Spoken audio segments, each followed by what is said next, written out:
Selamat pagi, kembali bertemu dalam GPD Villa Matimas Menyapa dimanapun Anda berada.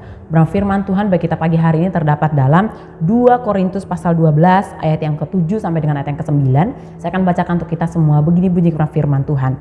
Dan supaya aku jangan meninggikan diri karena penyataan-penyataan yang luar biasa itu, maka aku diberi suatu duri dalam dagingku, yaitu seorang utusan iblis untuk menggocok aku, supaya aku jangan meninggikan diri. Tentang hal itu aku sudah 3 kali berseru kepada Tuhan, supaya utusan iblis itu mundur daripadaku. Tetapi jawab Tuhan kepadaku, cukuplah kasih karuniaku bagimu, sebab justru dalam kelemahanlah kuasaku menjadi sempurna. Sebab itu terlebih suka aku bermegah atas kelemahanku, supaya kuasa Kristus terus menaungi aku. Saudara berkata oleh Tuhan, Paulus adalah seorang rasul yang dikhususkan untuk bangsa-bangsa non-Yahudi. Ya, melalui pengabaran Injil yang disampaikan oleh Paulus, dikabarkan oleh Paulus, banyak bangsa-bangsa non-Yahudi yang akhirnya menjadi orang-orang percaya.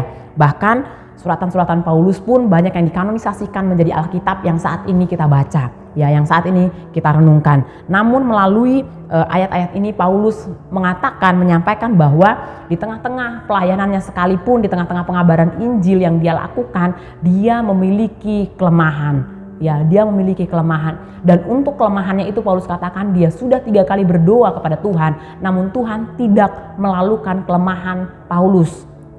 Namun melalui kenyataan ini Paulus menyadari bahwa di tengah-tengah pelayanannya, sekalipun dia memiliki kelemahan, itu tidak menghalangi dia mengabarkan Injil, itu tidak menghalangi dia melayani, itu tidak menghalangi dia mengiring akan Tuhan.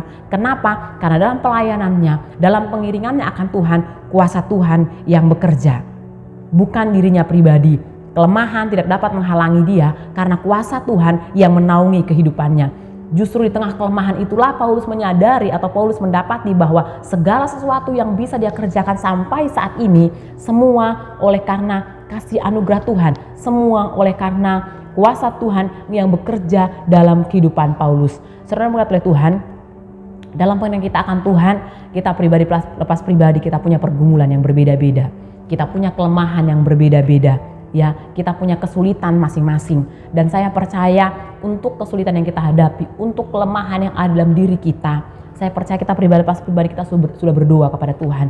Kita rindu bahwa pergumulan ini Tuhan lalukan, pergumulan ini Tuhan angkat, kelemahan ini Tuhan tolong lalukan, supaya kita bisa dengan bebas melayani Tuhan, supaya kita bisa dengan bebas mengiring akan Tuhan, supaya kita bisa dengan bebas melakukan segala tugas dan tanggung jawab kita, baik di tengah keluarga, baik di tengah pekerjaan kita. Namun satu hal Paulus melalui suratnya mengingatkan kita pagi hari ini, jangan pernah takut akan kelemahan kita, jangan pernah berfokus pada kelemahan kita. Kenapa? Karena di tengah-tengah pelayanan kita akan Tuhan, ya, kuasa Tuhan yang menaungi setiap kehidupan kita. Dalam ayat yang ke-9 akan saya bacakan sekali lagi.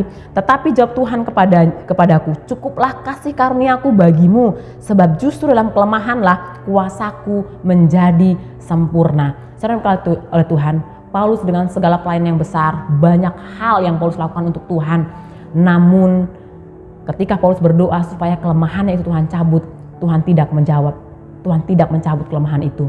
Kenapa? Karena melalui kelemahan itulah Tuhan bisa mencurahkan kasih karunia-Nya dengan bebas. Paulus dapat melihat betapa besar kasih karunia Tuhan yang berlaku dalam kehidupan Paulus. Di tengah-tengah kelemahannya sekalipun, dia dapat memberitakan Injil dan memenangkan banyak jiwa guna hormat kemuliaan Tuhan.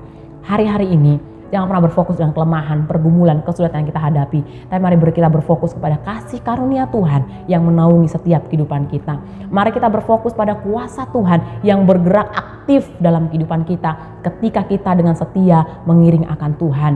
Ya, ada Roh Kudusnya Tuhan, ada kuasa Tuhan, ada kasih karunia Tuhan yang berlaku bagi setiap kehidupan kita orang percaya. Biarlah kasih karunia ini, biarlah kuasa ini yang menjadi kekuatan bagi setiap kehidupan kita, sehingga kelemahan kita sekalipun tidak menghalangi kita untuk tetap mengiring akan Tuhan, untuk semakin hari semakin dekat kepada Tuhan, untuk semakin hari semakin mengalami pertumbuhan, karena kita tahu kemenangan kita terletak pada kuasa Tuhan yang menaungi setiap kehidupan kita. Puji Tuhan. Biarlah firman Tuhan ini boleh berkati setiap kehidupan kita. Mari kita bersatu dalam doa. Tuhan, terima kasih buat berkat firman-Mu. Kami percaya setiap kami memiliki keterbatasan, kami memiliki kelemahan. kami memiliki pergumulan Tuhan, tapi kami bersyukur kami punya Allah yang luar biasa seperti Engkau, yang senantiasa mengaruniakan kepada kami kasih karunia, yang mengaruniakan kepada kami kuasa Tuhan, sehingga Bapa yang baik, segala sesuatu yang mungkin menjadi beban dalam kehidupan kami saat ini Tuhan, kami mau terus mengarahkan pandangan kami kepada Tuhan, bahwa daripada Tuhan datangnya pertolongan. Biar kasih karunia Tuhan, biar kuasa Tuhan yang jadi bagian dalam kehidupan kami. Roh Kudus sumber damai sejahtera, Roh Kudus sumber sukacita kami, yang senantiasa menguatkan kami Tuhan, sehingga dalam penginginan kami akan Tuhan, kami boleh melihat kebaikan demi kebaikan Tuhan yang terus berlaku dalam kehidupan kami. Terima kasih Tuhan, sepanjang hari ini kami taruh hidup kami dalam tangan-Mu, biar segala usaha mata pencarian pekerjaan kami, Engkau Allah yang berkati, bahkan apa yang jadi kebutuhan keperluan kami percaya Engkau Allah yang sanggup mengadakan, Engkau Allah yang sanggup mencukupkan Tuhan. Terima kasih Bapa yang baik, pagi hari ini kami akan melangkah bersama-sama dengan Engkau, dengan penuh ucapan syukur dalam satu nama yang ajaib, dalam nama Tuhan Yesus Kristus. Haleluya, amin. Puji Tuhan, selamat pagi, Tuhan Yesus berkati.